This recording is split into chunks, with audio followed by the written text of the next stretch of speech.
Hockey skates are not all created equal. That's why professional hockey players are always looking for ways to get that cutting edge. They know championships are won or lost in fractions of a second. And that's when heated skate blades can make all the difference.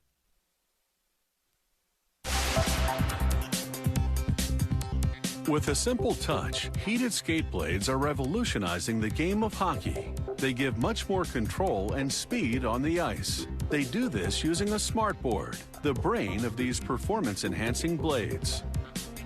It all starts with custom-made stainless steel blades. A technician places them inside an injection molding machine. Liquid plastic is injected into a cavity, creating a plastic overmold.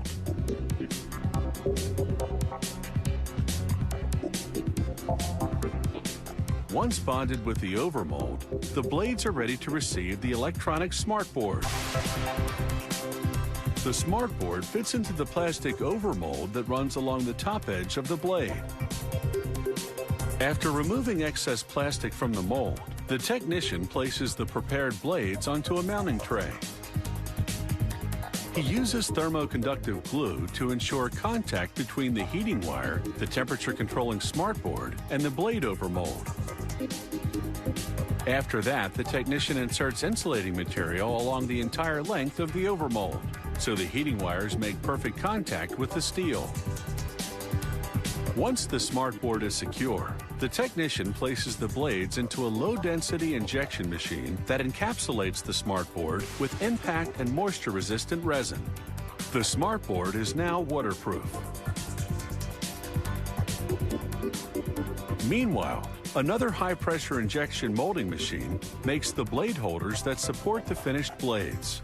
These blade holders will be given an actual power supply, a high-performance lithium polymer rechargeable battery that makes heating the blades possible. The battery will be cleverly concealed inside the heel of that molded chassis.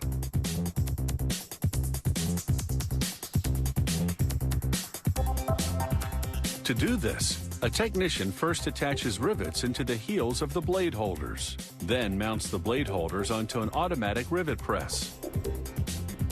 This machine pressure punches the rivets, so they will make a proper connection to the battery for recharging. A printer heat presses the brand name and logo on the heel. The logo sits over the flexible proximity sensor or the on and off button that a technician wraps around the battery. Then she buries the combined unit into the heel of the blade holder to protect it from moisture and impact. She then locks it into place. Next, the technician attaches a threaded insert bolt to the blade overmold. This special bolt holds the blade in place and allows for quick and easy blade changing.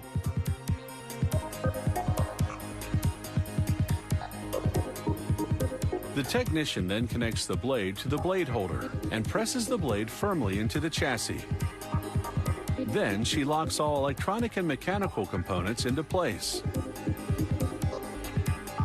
A charging unit powers up the battery for testing. Then the technician seals off the heel chamber to further protect the battery. She turns on the smart board to make sure all systems are go. An LED confirms the blades are heating properly. In the meantime, another technician assembles the molded charging unit for the blades. The technician hand trims the motherboard that controls the charger so it will fit flawlessly into the charging unit. She inserts the finished motherboard into the back of the unit and checks to make sure it works properly. Then she snaps on an airtight cover that seals the unit, fully protecting the motherboard against wetness and shock. Finally, she plugs in the charging unit to confirm it works. A rechargeable battery, a manual, a convenient charging unit, and a pair of performance-enhancing skate blades complete the kit. The heated skate blades are now ready to ship around the world. They're quick and easy to mount on the boot, with the built-in smarts to help create the next champion.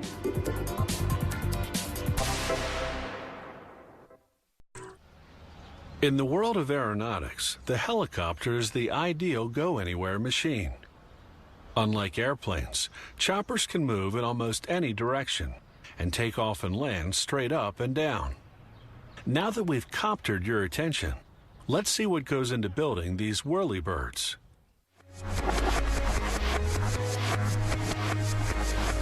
Man has always wanted to fly, and the versatility of the helicopter has allowed him to reach unexpected heights. Plans for a helicopter are created with the CATIA 3D design assisting computer software.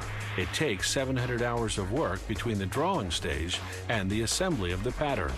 The helicopter is made of carbon fiber, a composite material lighter and stronger than steel, protected by 2 layers of green plastic. The fiber is cut with a blade controlled by ultrasound. They lay on several thicknesses of fiber to make the rear fuselage.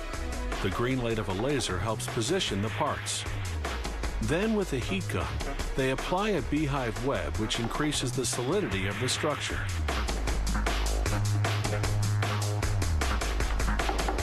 But the carbon fiber is still soft.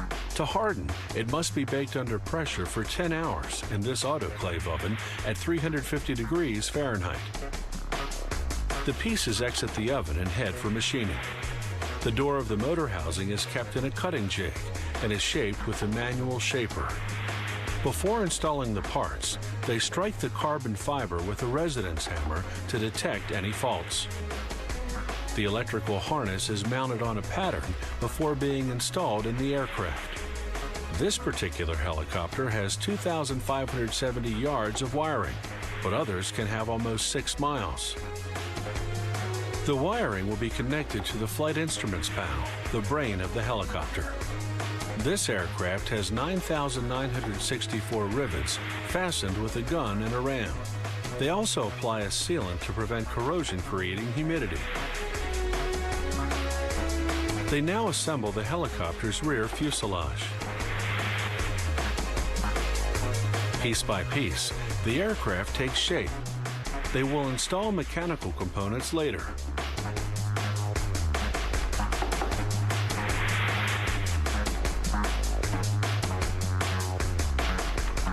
The motor arrives. This one weighs 260 pounds and has to be carefully handled.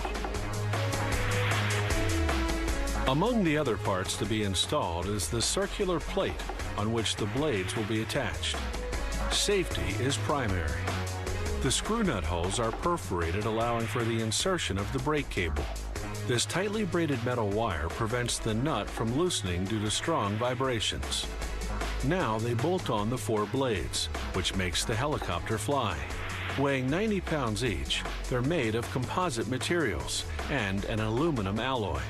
They're attached to the main rotor. The dashboard is installed in the cockpit and all the wires are hooked up. Contact is established and all is functioning properly.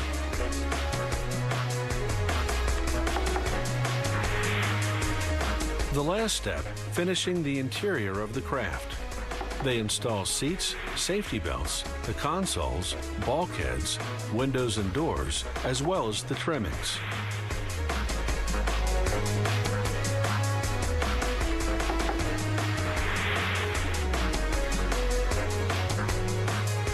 The helicopter is almost completed, but it still has to be painted. When done, the helicopter is towed outside the assembly hangar. Flight tests are performed to make sure that mechanical and electrical components are functioning properly.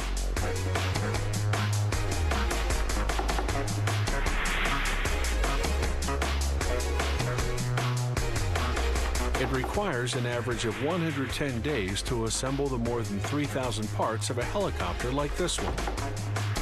And they turn out almost 185 units each year.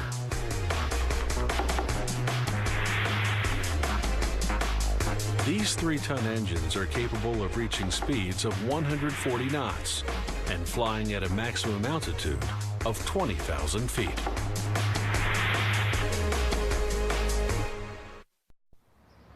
Nothing takes you back to the past quite like a ride in a horse-drawn carriage.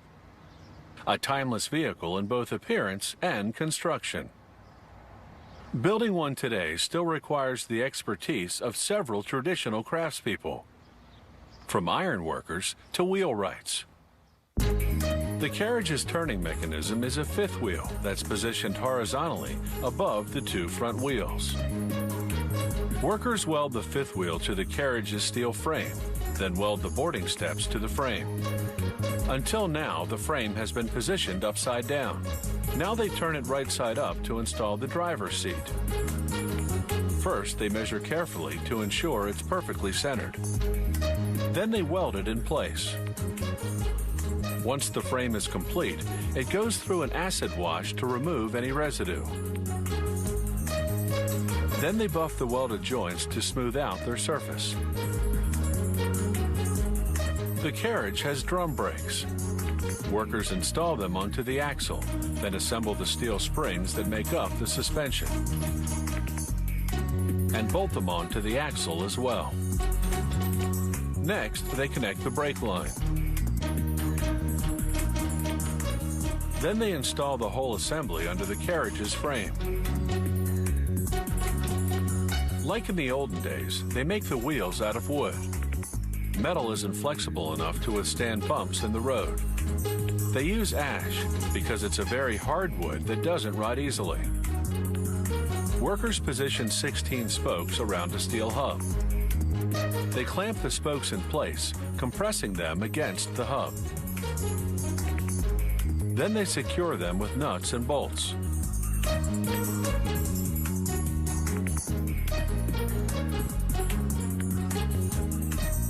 Next, they mark the spokes in two places.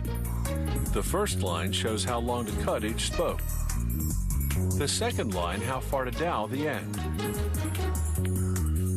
To form the dowel, they first shape the end into a cone.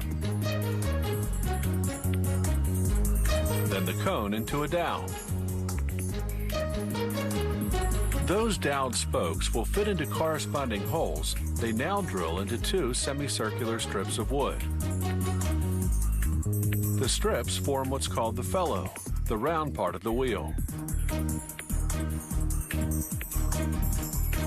Workers tighten the hub, then press a steel band called a channel against the felloe. They cut the channel to size, then weld the ends together. Finally, they buff the joint smooth. Next, they drill 8 holes through the channel. Then, using a tapering tool, thread the holes to fit the bolts that bind the channel to the felloe. Finally, they tighten the bolts with a special gun. The tires are made of rubber.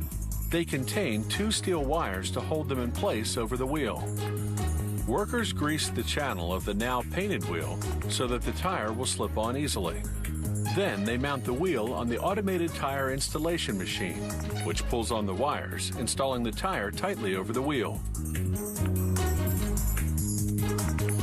They solder the wire ends together, using bronze solder for a stronger joint. Then, here comes the high-tech part. They bang the wheel on the ground 4 or 5 times until the distance between the tire ends closes, covering the soldered wires inside. A tap of the hammer followed by a final bang ensures the tire joint is secure. Now they can mount the wheels onto the axles and install the axles under the body of the carriage.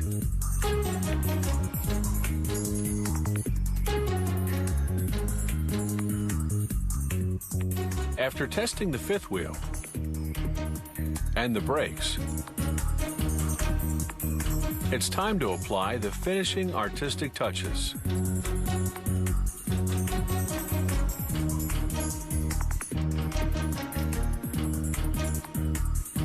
All they need now is a little horsepower.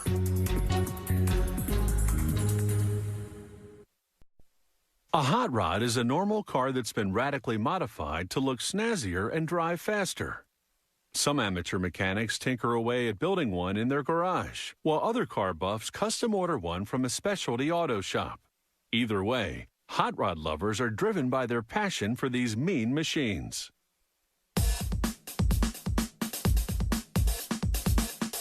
Hot rods are customized inside and out. The classic cars they start out as are pretty scarce these days, so specialty shops now design and build hot rod bodies from scratch using state-of-the-art technologies. It all starts with curved steel rails 15 feet long that form the basis of the chassis. Every 12 inches, workers weld the rails to the car's frame. Next, they position cross members to reinforce the frame. With utmost concern for quality control, they'll assemble and install by hand the transmission, the suspension, and the shock absorbers, and weld those precisely aligned cross members to the curved rails.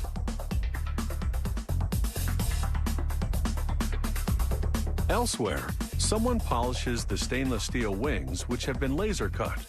These wings make up the hot rod's signature front grille.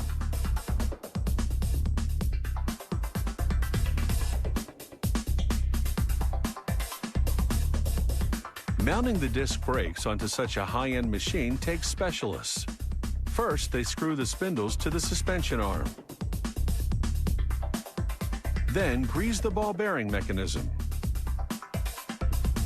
And finally, block the disc brake with a cotter pin to fasten the pieces together.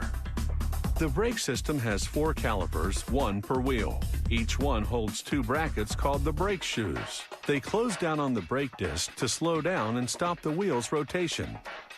A couple of slide pins lock the caliper into place. Brake shoes are prone to wear, so their alignment and oiling must be perfect. Time has come to install a hydraulic device that reacts to the steering wheel's movement, directing the tie rods to turn the front wheels accordingly. A pneumatic tool is used to affix the pinion of the steering mechanism. At every step, workers check and double-check each part. Using a jack, they lift the differential housing into position. It anchors the rear wheel's propulsion system to the car's frame. They attach the suspension arms to the axles at an angle. Meanwhile, a painter sprays a coat of resin gel onto the plastic molds with which they make the car's fiberglass body parts. The gel coating eases extraction and gives the fiberglass a high-gloss finish. To mold the parts, a worker spreads resin on fiberglass cloth. They call this step wetting the fiberglass map. They lay the map on the mold, in this case on a door mold. Then, with a roller, carefully press out all the air bubbles. It takes about 40 minutes for the resin-impregnated map to solidify. Extracting the body part is a tricky procedure. They hammer wood wedges in between the hardened fiberglass and the mold. It's crucial to angle the wedge just right, otherwise the mold may collapse. It typically takes about 25 molded parts to make up a complete hot rod body. After 3 weeks' work, final assembly begins. After the back panels comes the front, otherwise known as the nose.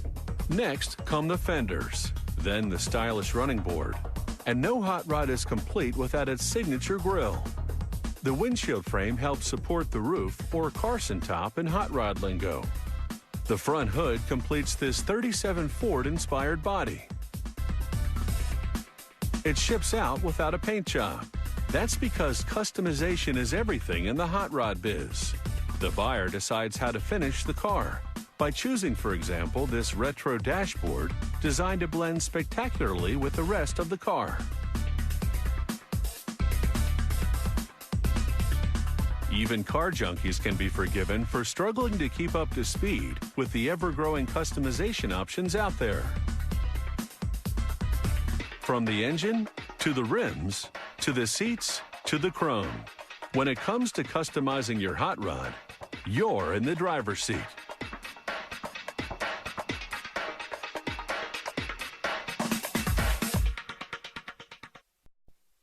A fresh coat of latex paint is a surefire way to spruce up a home.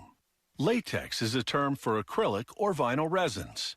Latex paint is water-based, so it has less odor than alkali paint.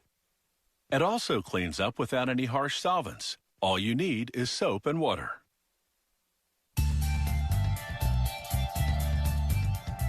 The paint factory produces an uncolored base. The store then tints that base to the color ordered by the customer. Latex paint contains water, latex for adhesion, titanium dioxide, calcium carbonate, potassium, zinc for mildew resistance, and whatever additives the particular type of paint requires. For example, if it's paint designed for metal, a rust inhibitor. They pump the water into a large mixing tank. Then they add a thickening agent and stabilizer to prevent the ingredients from settling to the bottom of the tank and to the bottom of the can once the paint is packaged. A vacuum duct sucks up the waste. One at a time, all the ingredients except the latex go in. There's a specific mixing time after each ingredient because proper blending is critical for quality. Now they pump the tank's contents into another mixing tank that contains the latex. After 4 to 6 hours of blending, the industrial-sized batch of paint base is finally ready. The factory subjects a sample from every batch to extensive quality control testing. This viscometer measures the thickness of the paint. This test assesses how well the dry ingredients have dispersed within the mix. This tells them whether the mix is blended well enough to move into the second tank containing the latex. Technicians also conduct color tests, adding recipes of liquid colorants to a gallon sample. This is to ensure the shade comes out exactly the way it's supposed to.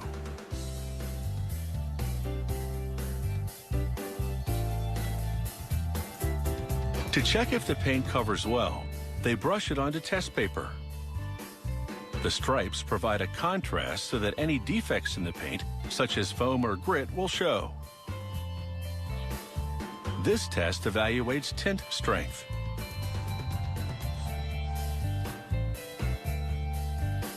Once the paint sample dries, they analyze its color properties with a machine called a spectrophotometer. Once the batch passes inspection, it proceeds to packaging. Latex paint contains about 60% water, which corrodes metal, so the steel cans are lined with an anti-rust coating. The cans run over a glue applicator, then over a label, which instantly sticks to the adhesive.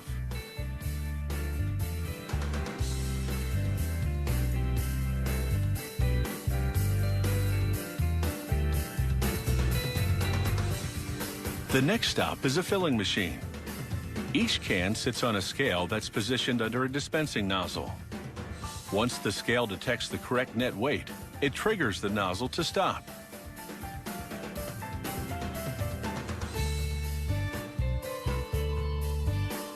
From the filling machine to a lid dispenser that drops a cover onto each can.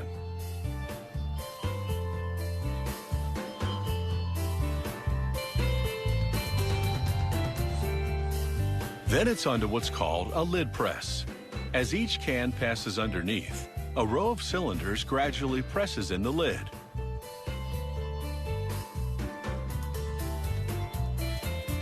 The next machine, called a baler, attaches a curved handle made of steel wire. It locks the handle ends into metal discs on both sides of the can.